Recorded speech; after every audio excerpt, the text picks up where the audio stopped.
ಜೈ ಶ್ರೀಕೃಷ್ಣ. ಶ್ರೀ ಹೆಳವನಕಟ್ಟಿ ಗಿರಿಯಮ್ಮನವರ ದೀರ್ಘ ಕೃತಿ ಬ್ರಹ್ಮಕೊರವಂಜಿ ರಸಪ್ರಶ್ನೆ ರಥೋತ್ಸವ ಕಾರ್ಯಕ್ರಮಕ್ಕೆ ತಮಗೆ ಸ್ವಾಗತ. ತಮ್ಮ ಹೆಸರನ್ನು ಹೇಳಿ, ಜೋರಾಗಿ ಹೇಳಿ. ನನ್ನ ಹೆಸರು ನಂದಾ ಸುಹಾಸ್ ಕುಲಕರ್ಣಿ, ಸಿದ್ದೇಶ್ವರ ಪಾರ್ಕ್ ನಿವಾಸಿ, ಮಂದಹಾಸ ಮಹಿಳಾ ಮಂಡಲದ ಸದಸ್ಯರು ಕೂಡ. ಮಂದಹಾಸದಿಂದ ಬಂದಿದ್ದೀವಿ. Okay okay.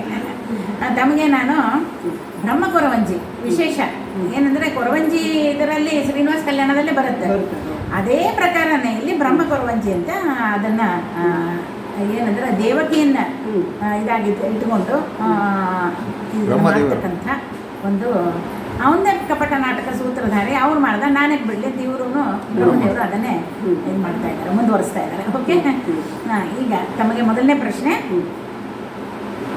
ಯಾರ ಗರ್ವವನ್ನು ಪರಿಹರಿಸುವ ಪಾದವು ಪರಮಾತ್ಮನ ಪಾದವಾಗಿರುತ್ತದೆ? ಯಾರ ಗರ್ವವನ್ನು ಪರಿಹರಿಸುವ ಪಾದವು ಪರಮಾತ್ಮನ ಪಾದವಾಗಿರುತ್ತದೆ?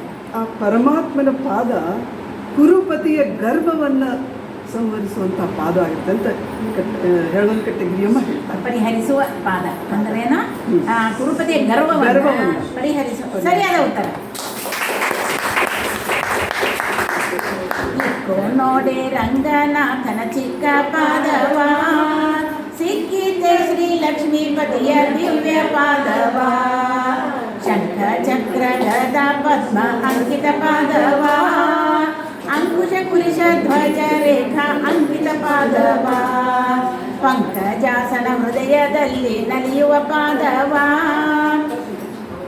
ಸಂಕಟಹರಣ ವೆಂಕಟೇಶನ ದಿವ್ಯ ಪಾದವ, ಇಕೋ ನೋಡೆ ರಂಗನಾಥನ ಚಿಕ್ಕ ಪಾದವ, ಸಿಕ್ಕಿದೆ ಶ್ರೀ ಲಕ್ಷ್ಮೀಪತಿಯ ದಿವ್ಯ ಪಾದವ, ಸಿಕ್ಕಿದೆ ಶ್ರೀ ಲಕ್ಷ್ಮೀಪತಿಯ ದಿವ್ಯ ಪಾದವ.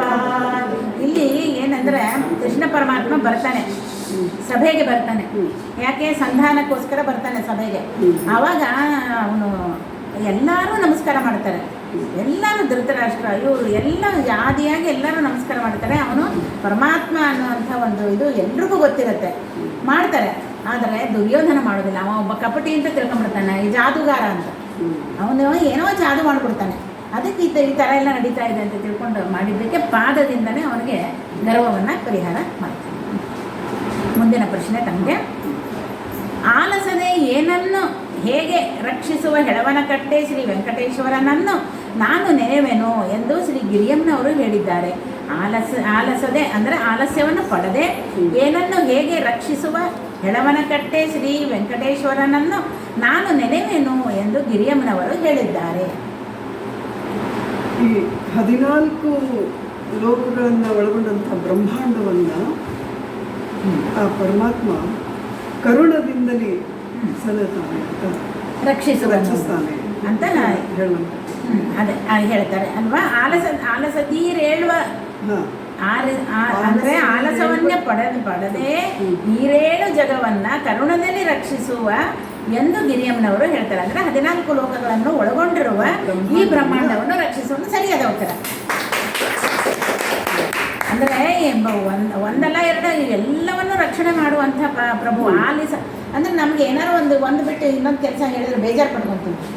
ಆದರೆ ಅವನಿಗೆ ಜಗತ್ಪತಿಗೆ ಏನು ಇದರಿಂದ ಏನಿಲ್ಲ, ಲಾಭ ಇಲ್ಲ ಅವನಿಗೆ ಅಲ್ವಾ, ಏನು ಲಾಭ ಇಲ್ಲ. ಆದರೂ ಮಾಡ್ತಾನೆ. ಎಲ್ಲರನ್ನೂ ಸೃಷ್ಟಿ ಸ್ಥಿತಿ ಇಲ್ಲ ಹೇಳಿದ್ರೆ ಇದು ಜ್ಞಾನ ಅಜ್ಞಾನ ಬಂಧ ಮೋಕ್ಷಗಳನ್ನು ಮಾಡ್ತಾನೆ. ಯಾಕೆ ಮಾಡ್ತಾನೆ ಅಂತಂದರೆ ನಮಗೆ ಇದು ಕೊಟ್ಟಿಕ್ಕೆ, ನಮಗೆ ಸೃಷ್ಟಿಗೆ ತಂದ್ರೆ ತಾನೇ ನಮ್ಮ ಒಂದು ಕಾರ್ಯ ಆರಂಭ ಆಗೋದು. ನಾವು ಕೆಲಸ ಶುರು ಮಾಡಿದ್ರೆ ತಾನೇ ಆಗೋದು ಕೆಲಸ ಯಾವುದೇ ಆದರೂ. ಆ ರೀತಿ ಒಂದು ಪರಮಾತ್ಮ ಮಾಡ್ತಾನೆ, ಯಾವುದಕ್ಕೂ ಬೇಸರ ಪಡುವುದಿಲ್ಲ. ನಮಗೆ ಒಂದು ಬಿಟ್ಟು ಇನ್ನೊಂದು ಹೇಳಿದ್ರೆ ಬೇಸರ ಪಡ್ಕೊಂಡ್ಬಿಡ್ತೀವಿ ಅಲ್ವಾ, ಆ ರೀತಿ.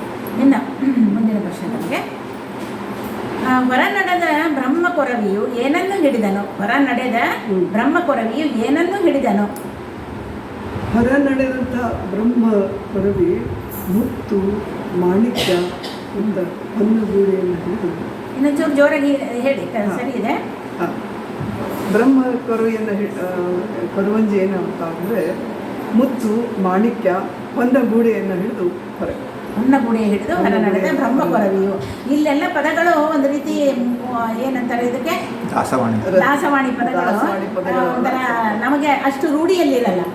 ಅದಕ್ಕೆ ಹೇಳುವಾಗ ಸ್ವಲ್ಪ ಕಷ್ಟ ಹಾ, ಆಗುತ್ತೆ. ಮುತ್ತು ಮಾಣಿಕ್ಯ ಹೊನ್ನು ಕೊಡ ಮಾಣಿಕ್ಯ, ಗುಡೆಯ ಹೊನ್ನು ಗುಡೆಯ ಹಿಡಿದು ಹೊರ ನಡೆದ ಬ್ರಹ್ಮ ಕೊರವಿಯು ಅಂತ ಹೇಳಿ ಇಲ್ಲಿ ಹೇಳಿದ್ರೆ ಸರಿಯಾದ ಉತ್ತರ. ಇನ್ನು ಕೊನೆಯ ಪ್ರಶ್ನೆಗೆ ಬರೋಣ. ಹಾ. ಚೆನ್ನಾಗಿ ಡ್ರೆಸ್ ಮಾಡ್ಕೊಂಡು ಬಂದಿದ್ದೀರಾ, ಇದು ಎಲ್ಲ ತುಂಬ ಚೆನ್ನಾಗಿದೆ. ಒಂದು ರಥೋತ್ಸವಕ್ಕೆ ಹೆಂಗೆ ಬರಬೇಕು ಆ ರೀತಿ ಬಂದಿದ್ದೀರಾ, ತುಂಬ ಸಂತೋಷ. ಇನ್ನು ಕೊನೆಯ ಪ್ರಶ್ನೆಗೆ ಬರೋಣ. ನೀವೇನಾದ್ರು ಹೇಳೋದಿದ್ದೇನೆ? ನಾನಂದರೆ ಸ್ವಲ್ಪ ಸಂಸ್ಕೃತದ ಬಗ್ಗೆ ಭಾಳ ಆಸಕ್ತಿ ಇತ್ತು ನನಗೆ. ಕಠೋಪನಿಷತ್ತು ಅಂತಿದೆಯಲ್ಲ, ಹೌದು. ಅದರಲ್ಲಿ ಬರ್ತಕ್ಕಂಥ ಮೃತ್ಯುಗೆದ್ದ ನಚಿಕೇತ ಅಂತ ಹೇಳಿ ಅದನ್ನ ಒಂದು ರೂಪಕ ಮಾಡಿದ್ವಿ.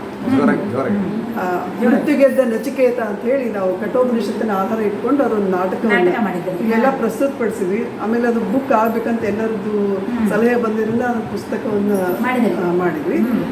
ಇನ್ನೊಂದು ವಿಶೇಷ ಅಂದರೆ ನಾವಿಕಾ ಅಂತಿದೆಯಲ್ಲ ಅಮೆರಿಕದಲ್ಲಿ, ನಾವು ವಿಶ್ವ ಕನ್ನಡಿಗರು, ಅಲ್ಲಿ ಈ ಮೃತ್ಯುಗೆದ್ದ ನಚಿಕೇತ ನಾಟಕವನ್ನು ಮಾಡ್ಲಿಕ್ಕೆ ನಮ್ಗೆ ಅವಕಾಶ ಕೊಟ್ಟರು. ಓ, ವೆರಿ ಗುಡ್. ಎಲ್ಲ ಪ್ರಾಪರ್ಟೀಸನ್ನು ಇಲ್ಲಿಂದ ಭಾರತದಿಂದ ತಗೊಂಡು ಹೋಗಿ ಅಲ್ಲಿ ಅವ್ರನ್ನ ತಗೊಂಡು ಆ ನಾಟಕವನ್ನು ಪ್ರಸ್ತುತಪಡಿಸಿದ್ರು ಡಾಲಸ್ನಲ್ಲಿ 2019. ಚಪ್ಪಾಳೆ, ದೊಡ್ಡ ಕಾರ್ಯ. ಆಮೇಲೆ ಇನ್ನೊಂದು ವಿಶೇಷ ಅಂದರೆ ಈ ನಚಿಕೇತ ಪಾತ್ರವನ್ನು ಮಾಡಿ ಅದರಲ್ಲಿ ತಂದೆ ಪಾತ್ರ ವಾಜಶ್ವಾಸದ ಪಾತ್ರವನ್ನು ಶ್ರೀಮತಿ ಸಂಧ್ಯಾ ದೀಕ್ಷಿತ್ ಅವರು ಮಾಡಿದ್ದಾರೆ. ಮತ್ತು ಇನ್ನೂ ಮುಖ್ಯ ವಿಶೇಷ ಅಂತಂದರೆ ಯಮನ ಪಾತ್ರವನ್ನು ಶ್ರೀಮತಿ ಪದ್ಮಜಾ ಅಮರ್ಜಿ ಅವರು ಮಾಡಿದ್ದಾರೆ. ಅದನ್ನು ನಾವು 84ನೇ ವರ್ಷದ ಅಖಿಲ ಭಾರತ ಕನ್ನಡ ಸಮ್ಮೇಳನದಲ್ಲಿ ಕೂಡ ಮಾಡಿದ್ವಿ, ಧಾರವಾಡದಲ್ಲಿತ್ತು, ಅಲ್ಲಿ ಪ್ರಸ್ತುತಪಡಿಸಿದ್ವಿ. ಯಾಕಂದ್ರೆ ನೀವೆಲ್ಲ ಈ ರೀತಿ ಒಂಥರ ಅಲಂಕೃತರಾಗಿ ಬಂದಿರೋದು ನೋಡಿದ್ರೆ ಎಲ್ಲದಕ್ಕೂ ಸೈ ಅನ್ನೋ ಹಾಗಿದೆ ನೀವು.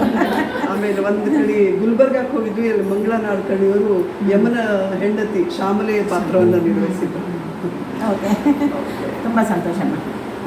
ಏನಂದ್ರೆ ಈ ಒಂದು ಕಾರ್ಯಕ್ರಮ ಇದ್ದಾಗ ಇಂಥವೆಲ್ಲ ನೆನಪಾಗುತ್ತಲ್ವಾ? ಹೌದು, ಇಂಥದ್ದೆಲ್ಲ ಮಾಡ್ತಾ ನೀವು ಅದು ಕುರುಪತಿದೆಲ್ಲ ಹೇಳ್ತಾ ಇದ್ರಲ್ಲ. ಇನ್ನು ಮುಂದಿನ ಪ್ರಶ್ನೆ ತಮಗೆ. ಯಾರ ಕೈಯಲ್ಲಿ ಈ ಕಂಸನು ಸಿಕ್ಕುವುದು ತಡವಿಲ್ಲವಮ್ಮ ಎಂದು ಕೊರವಂಜಿಯು ದೇವಕಿಗೆ ಹೇಳಿದಳು. ಯಾರ ಕೈಯಲ್ಲಿ ಈ ಕಂಸನು ಸಿಕ್ಕುವುದು ತಡವಿಲ್ಲವಮ್ಮ ಎಂದು ಕೊರವಂಜಿಯು ದೇವಕಿಗೆ ಹೇಳಿದಳು. ಕೊರವಂಜಿ ಏನು ಮಾಡ್ತಾ ಅಂದರೆ ದೇವಕಿ ಕಂಸನಿಂದ ಬಹಳ ಅದಕ್ಕೆ ಹೇಳಿ ಚಕ್ರಧರನ ಕೈಯಿಂದ ಸಿಗ್ತಾನೆ, ಇಷ್ಟು ಶೀಘ್ರದಲ್ಲೇ ಸಿಗ್ತಾನೆ, ಏನಮ್ಮ ವರಿ ಪಡಬೇಡ ಅಂತ ಹೇಳಿದ್ರೆ ಸರಿಯಾದ ಉತ್ತರ.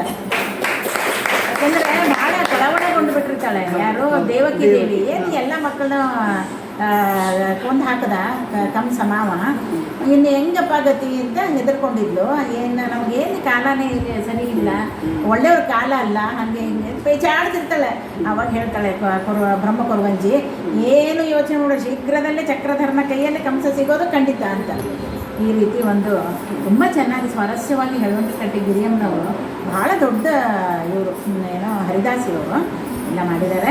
ನಾವು ಬಂದು ಈ ಒಂದು ಕಾರ್ಯಕ್ರಮದಲ್ಲಿ ಭಾಗವಹಿಸಿದ್ದಕ್ಕೆ ತಮಗೆ ಅನಂತ ಧನ್ಯವಾದ.